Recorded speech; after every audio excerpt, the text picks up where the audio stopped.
அப்பா வந்து என்ன கார்டு கடத்திட்டு போயிட்டாங்க. அப்புறம் கொண்டதுக்கு அப்புறம் தான் என்ன விட்டாங்க. என் வீட்டுல எப்போ வந்துச்சோ அப்பதான் விட்டாங்க. அது எதுக்காகன்னு கேளு. நீதான் அப்பா கிட்ட தான் இது நான் மறந்துட்டேன்டா. நான் ஏப்ரல் மாசம் அப்பாவோட ஷூட்டிங் பண்ணிட்டு இருக்கேன். அப்போ வந்து சொல்ல ஞாபகம் இருக்கா, நான் தான் கார்ல வந்து கூட்டிட்டு போனேன். அவரே ஞாபகப்படுத்துறேன். ஆக்சுவலி என்னன்னா, அப்பா பார்க்கணும், யாரு தளபதியை பார்க்கணும், பெரிய ஃபேன்ல. அப்போ வந்து கார்லயே தான் இருப்பாரு சார். அப்போ பார்க்க முடியாது அண்ணாவை. அப்போ பையன் ஸ்கூல்ல இருந்து ஒன்ன மாதிரி இருக்கும்போது வருவாப்புல. வரப்போ இவர் தூக்கி போய் செக்யூரிட்டி தம்பி உட்கார வைப்பாரு. ஸோ செக்யூரிட்டி உட்கார வச்சா அந்த கேப்ல பார்த்துடலாம், டின்ட்டு ஒட்டி இருக்கும், பார்க்க முடியாது.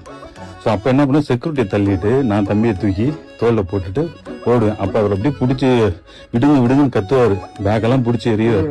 தூக்கி போட்டு கார்ல உட்கார எனக்கு தெரியாது. யாரோ வந்து தூக்கிட்டு போட எனக்கு பயம் வருமா இல்லை, நீயே சொல்லுவாங்க.